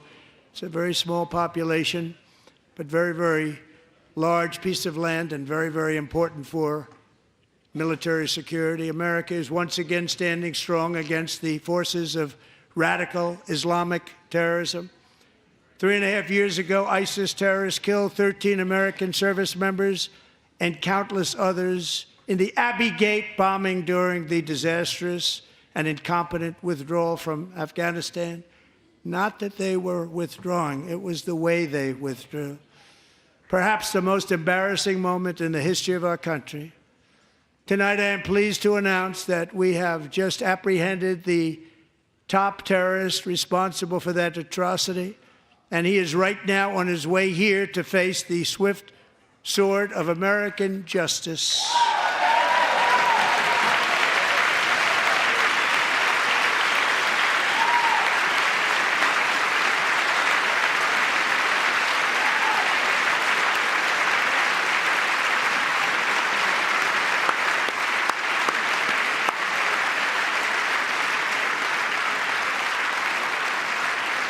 And I want to thank especially the government of Pakistan for helping arrest this monster. This was a very momentous day for those 13 families who I actually got to know very well, most of them, whose children were murdered, and the many people that were so badly, over 42 people, so badly injured on that fateful day in Afghanistan. What a horrible day. Such incompetence was shown. That when Putin saw what happened, I guess he said, wow, maybe this is my chance. That's how bad it was. Should have never happened. Grossly incompetent people. I spoke to many of the parents and loved ones, and they're all in our hearts tonight. Just spoke to them on the phone. We had a big call Every one of them called, and everybody was on the line, and they did nothing but cry with happiness. They were very happy, as happy as you can be under those circumstances. Their child, brother, sister, son, daughter was killed for no reason whatsoever. In the Middle East, we're bringing back our hostages from Gaza. In my first term, we achieved one of the most groundbreaking peace agreements in generations, the Abraham Accords.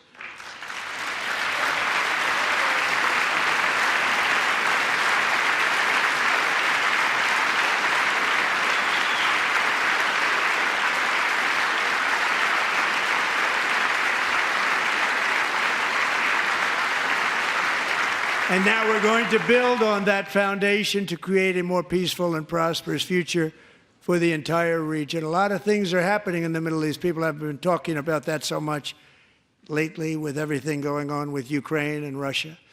But a lot of things are happening in the Middle East. It's a rough neighborhood, actually. I'm also working tirelessly to end the savage conflict in Ukraine. Millions of Ukrainians and Russians have been needlessly killed or wounded in this horrific and brutal conflict with no end in sight. The United States has sent hundreds of billions of dollars to support Ukraine's defense with no security, with no anything.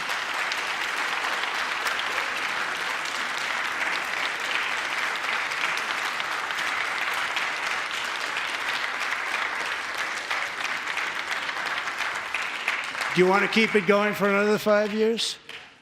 Yeah, you would say Pocahontas says yes.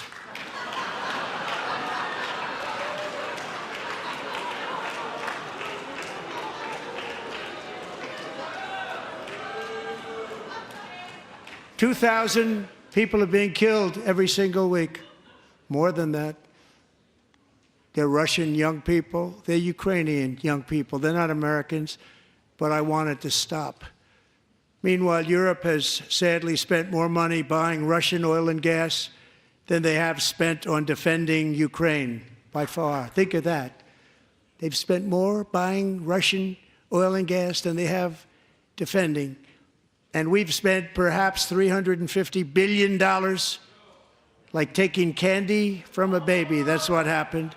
And they've spent $100 billion. What a difference that is. And we have an ocean separating us, and they don't. But we're getting along very well with them, and lots of good things are happening.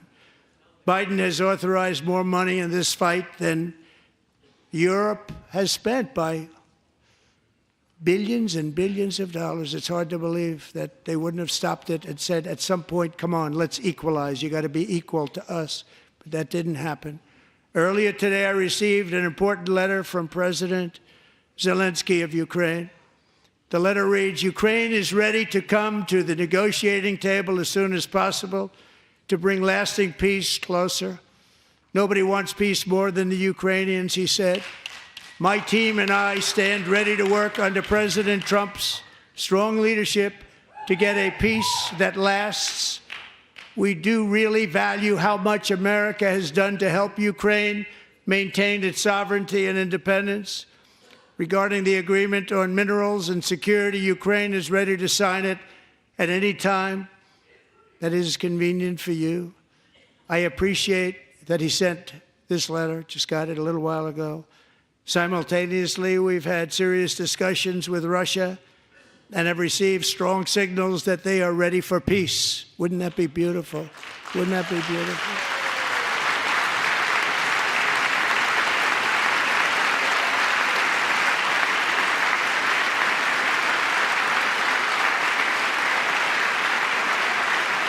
Wouldn't that be beautiful?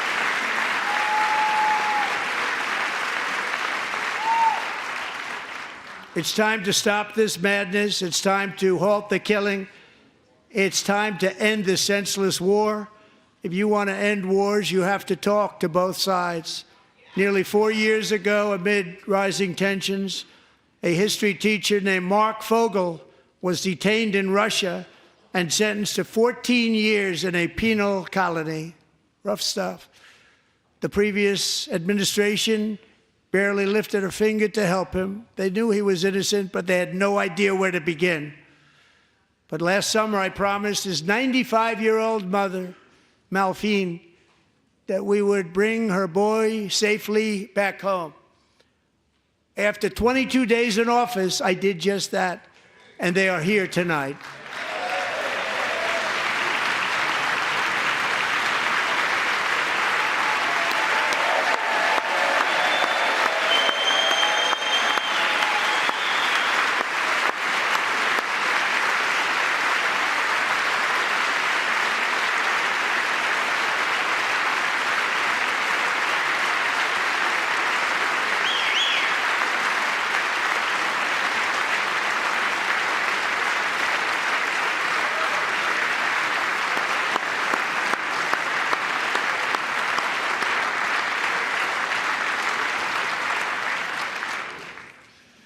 To Mark and his great mom, we are delighted to have you safe and sound and with us. As fate would have it, Mark Fogel was born in a small rural town in Butler, Pennsylvania. Have you heard of it? Where his mother has lived for the past 78 years.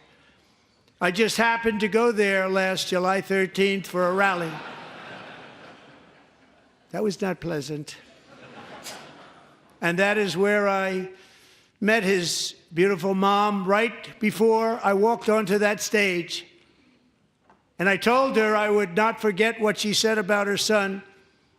And I never did I? Never forgot.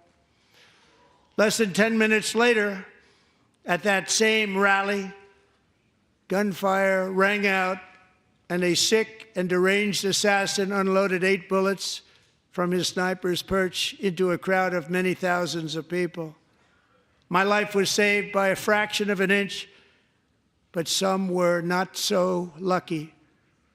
Corey Comparator was a firefighter, a veteran, a Christian, a husband, a devoted father, and above all, a protector. When the sound of gunshots pierced the air, it was a horrible sound. Corey knew instantly what it was and what to do. He threw himself on top of his wife and daughters and shielded them from the bullets with his own body. Corey was hit really hard. You know the story from there. He sacrificed his life to save theirs. 2 others, very fine people, were also seriously hit.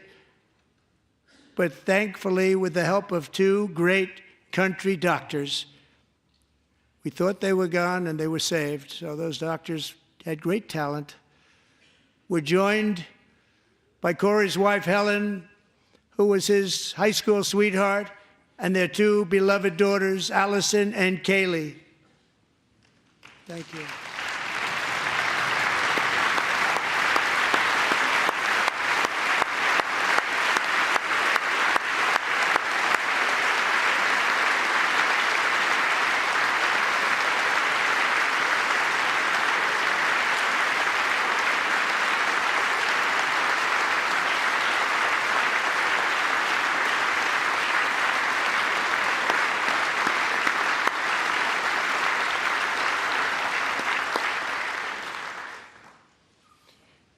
To Helen, Allison, and Kaylee, Corey is looking down on his 3 beautiful ladies right now, and he is cheering you on. He loves you. He is cheering you on. Corey was taken from us much too soon, but his destiny was to leave us all with a shining example of the selfless devotion of a true American patriot. It was love like Corey's that built our country, and it's love like Corey's that is going to make our country more majestic than ever before. I believe that my life was saved that day in Butler for a very good reason. I was saved by God to make America great again. I believe that. Thank you. Thank you.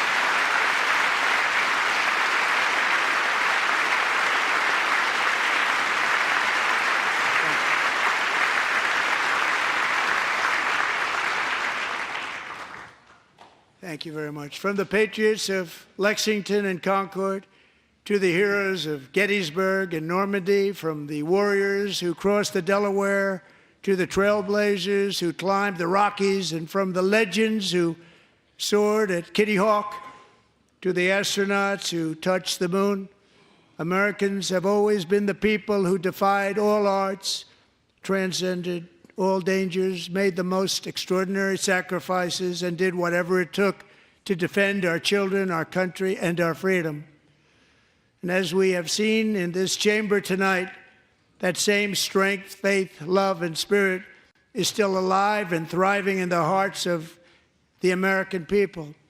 Despite the best efforts of those who would try to censor us, silence us, break us, destroy us, Americans are today a proud, free, sovereign, and independent nation that will always be free, and we will fight for it till death. We will never let anything happen to our beloved country, because we are a country of doers, dreamers, fighters, and survivors.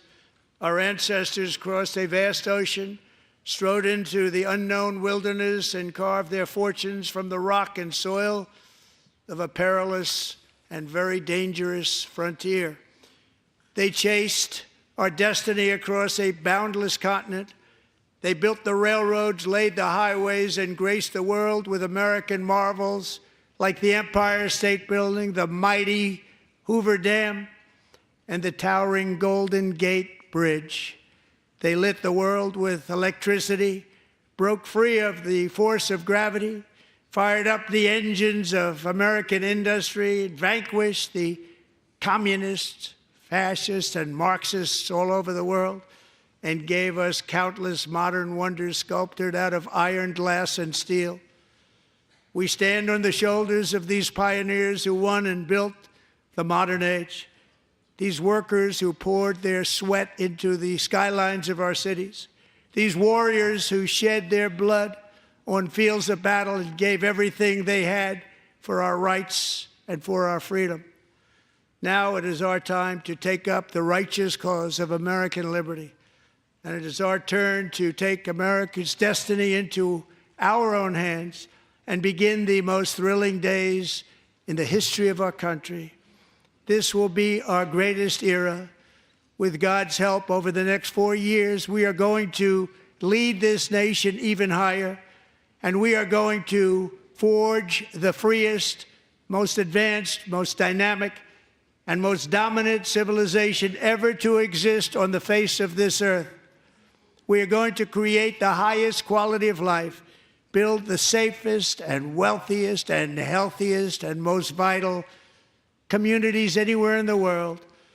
We are going to conquer the vast frontiers of science, and we are going to lead humanity into space and plant the American flag on the planet Mars and even far beyond.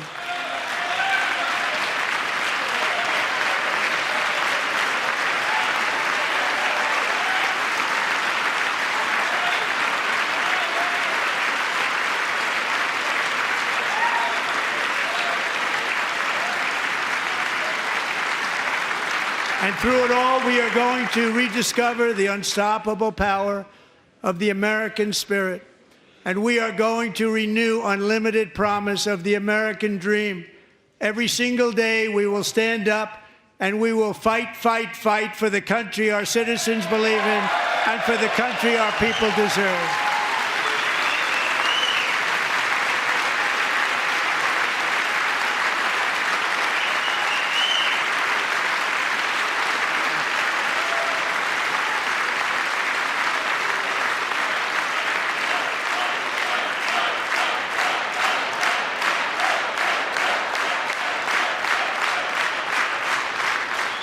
My fellow Americans, get ready for an incredible future, because the golden age of America has only just begun. It will be like nothing that has ever been seen before. Thank you, God bless you, and God bless America.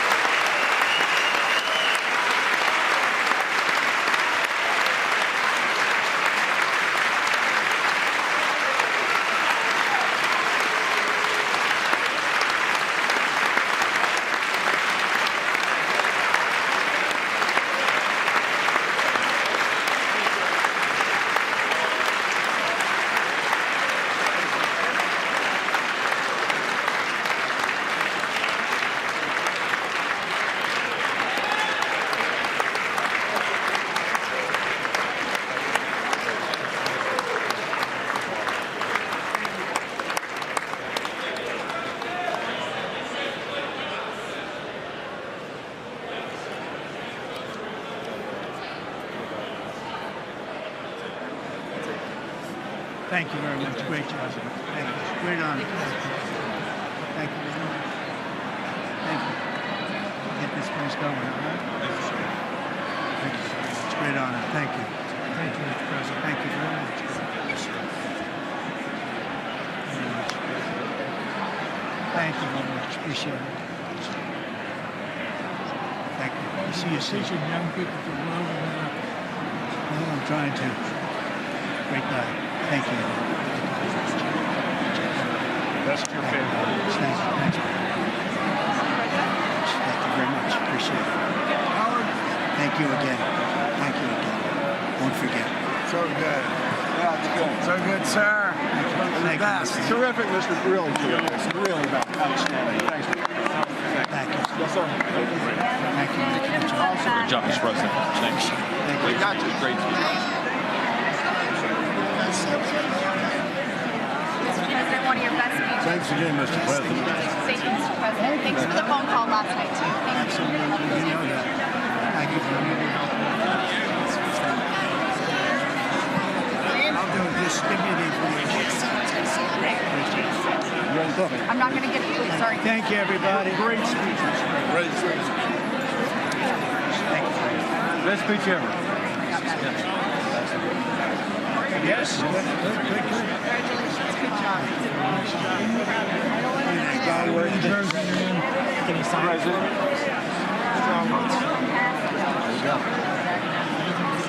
President Roger Williams, thanks for the call. I love Roger Williams. Thank you. You don't have to introduce yourself. Mr. President. I know you better than you do, Roger. Thank you so much.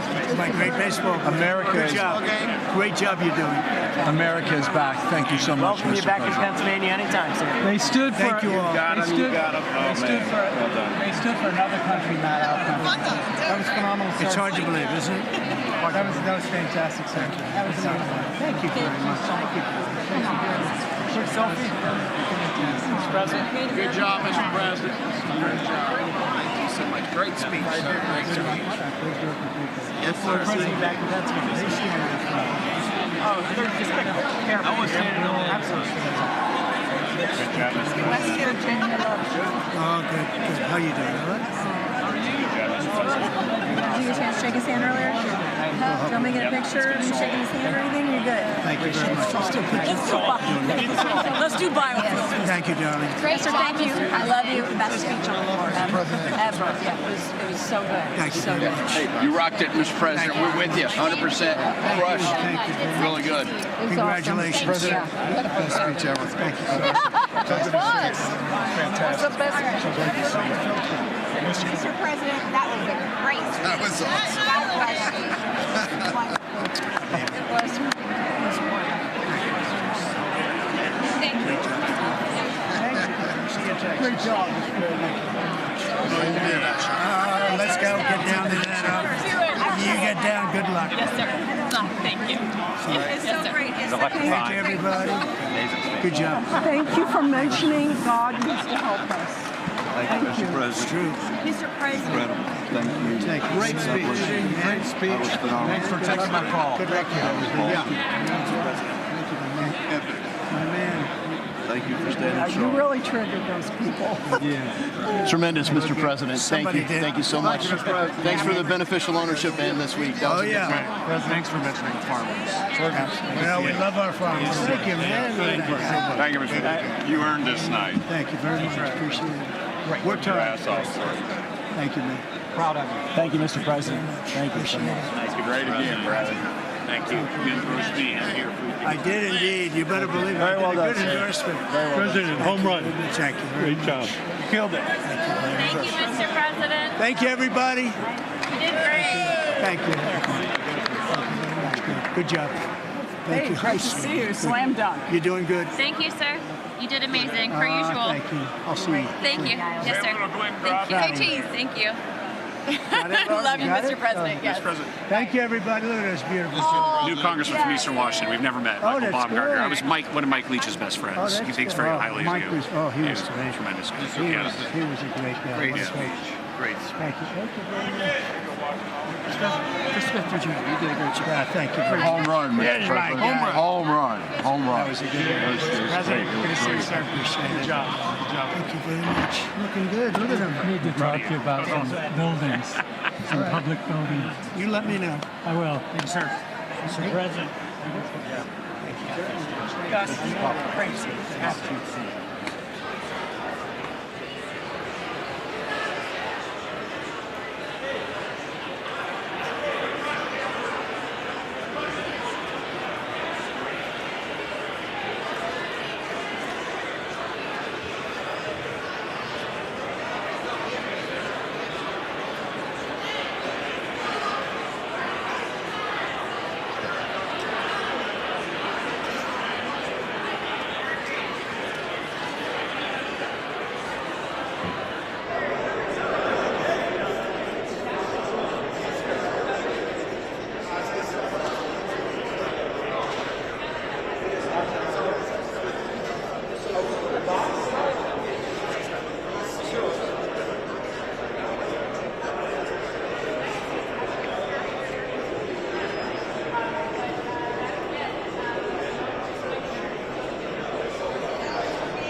me.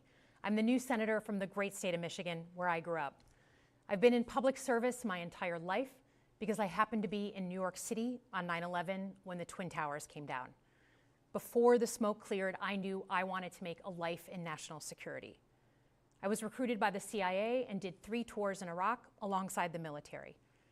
In between, I worked at the White House under President Bush and President Obama, 2 very different leaders who both believed that America is exceptional. You can find that same sense of patriotism here in Wyandotte, Michigan, where I'm speaking from tonight. It's a working class town just south of Detroit. President Trump and I both won here in November. It might not seem like it, but plenty of places like this still exist across the United States. Places where people believe that if you work hard and play by the rules, you should do well and your kids should do better. It reminds me of how I grew up. My dad was a lifelong Republican, my mom a lifelong Democrat. But it was never a big deal because we had shared values that were bigger than any one party. We just went through another fraught election season. Americans made it clear that prices are too high and that the government needs to be more responsive to their needs. America wants change, but there's a responsible way to make change and a reckless way. And we can make that change without forgetting who we are as a country and as a democracy. So that's what I'm going to lay out tonight. Because whether you're from Wyandotte or Wichita, most Americans share 3 core beliefs: that the middle class is the engine of our country, that strong national security protects us from harm, and that our democracy, no matter how messy, is unparalleled and worth fighting for. Let's start with the economy. Michigan literally invented the middle class, the revolutionary idea that you could work at an auto plant and afford the car you were building. That's the American dream. And in order to expand and protect the middle class, we have to do a few basic things. We need to bring down the price of things we spend the most money on: groceries, housing, healthcare. We need to make more things in America with good-paying union jobs and bring our supply chains back home from places like China. We need to give American businesses the certainty they need to invest and create the jobs of the future. And we need a tax system that's fair for people who don't happen to make $1 billion. Look, the president talked a big game on the economy, but it's always important to read the fine print. So, do his plans actually help Americans get ahead? Not even close. President Trump is trying to deliver an unprecedented giveaway to his billionaire friends. He's on the hunt to find trillions of dollars to pass along to the wealthiest in America. And to do that, he's going to make you pay in every part of your life. Grocery and home prices are going up, not down, and he hasn't laid out a credible plan to deal with either of those. His tariffs on allies like Canada will raise prices on energy, lumber, and cars, and start a trade war that will hurt manufacturing and farmers. Your premiums and prescriptions will cost more because the math on his proposals doesn't work without going after your health care. Meanwhile, for those keeping score, the national debt is going up, not down. And if he's not careful, he could walk us right into a recession. And one more thing. In order to pay for his plan, he could very well come after your retirement, the Social Security, Medicare, and VA benefits you worked your whole life to earn. The president claims he won't, but Elon Musk just called Social Security the biggest Ponzi scheme of all time.